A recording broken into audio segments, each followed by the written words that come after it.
So now that we've installed the Velocity Management Console, let's open it up for the first time.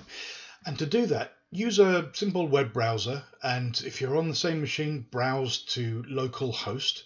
You could also browse to this machine's name from a browser on your local machine as well, if that's preferable.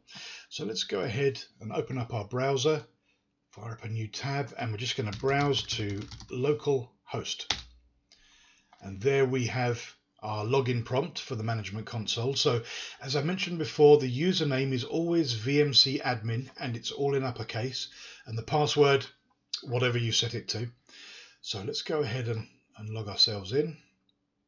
Now the first time you'll see a report saying, yes, we were successfully able to run an LDAP scan on Active Directory, and it does that to discover all of the machine objects that you might want to deploy the Velocity software to. So we'll just go ahead and hit next, and it's saying, a license has not been detected. So in the next video, I'm going to show you how to add that trialware license, and then we can get everything up and running.